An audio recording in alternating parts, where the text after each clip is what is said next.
I did have a snipe for a few years when I was 13. When I started sailing the snipe in San Diego, those were where all the good sailors were.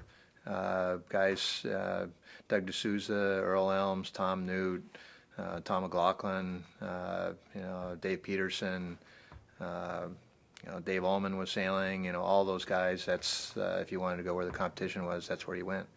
I ended up then getting another boat when I was in college with my girlfriend at the time, now my wife Deann. And we got a pretty good start. We came in at a good time. Earl had just come out with the Cobra 2 mast that was a little more flexible, so we set the boat up a little bit differently and actually used some of the stuff that I had seen in earlier years. That we'd use a traveler system that Tom McLaughlin had used and other guys didn't use, so we were centering our boom and did some stuff that we ended up being pretty fast right off the bat.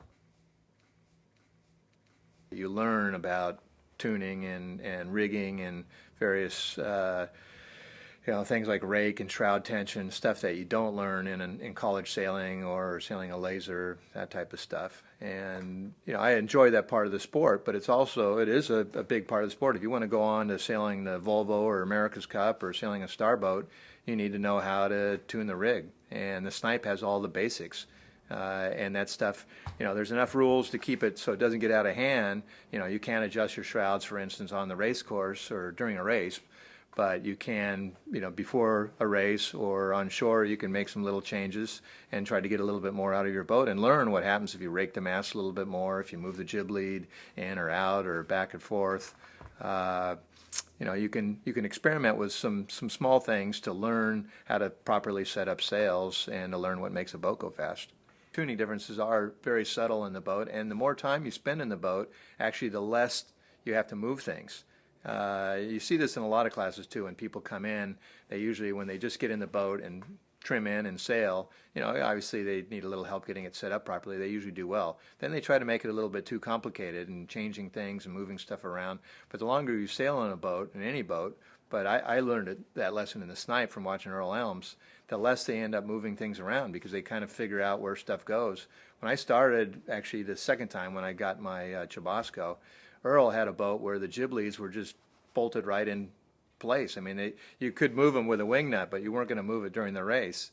And his boat was simpler than everybody else's because he kind of knew where stuff went, and he always tried to boil stuff down and not get hung up with the things that weren't very important and focus on the stuff that is. And in the end of the day, sailing smart and tactically is what's going to win you boat races.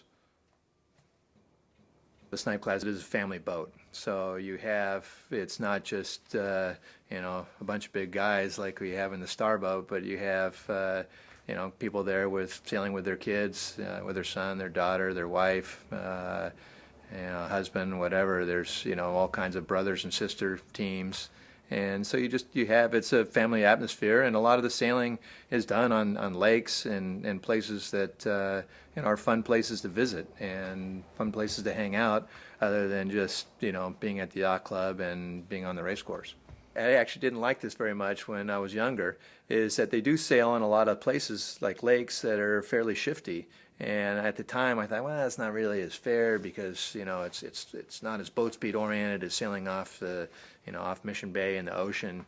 But it gives everybody a much better chance to maybe not beat a guy like Earl Elms or Dave Ullman in the series, but they're going to beat him in a race. And so it mixes things up, and I think that's one of the positive things about the class is having events, throughout the nation and not always focusing on the championships being in the most, boat speed oriented places.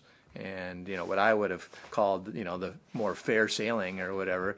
I got a little frustrated at times sailing on, Lake Springfield and places that were light and shifty, but now I see that that was good, and it was good for the class. I guess the most fun for me in the Snipe was when Deann and I went to our first nationals up in Long Beach, and we were able to win. I mean, it's always more fun to win than to lose, and it was Long Beach in the summer is a great place to sail. And we had good speed and everything. It was one of those regattas where everything clicked for us. So I always have more fun when I win.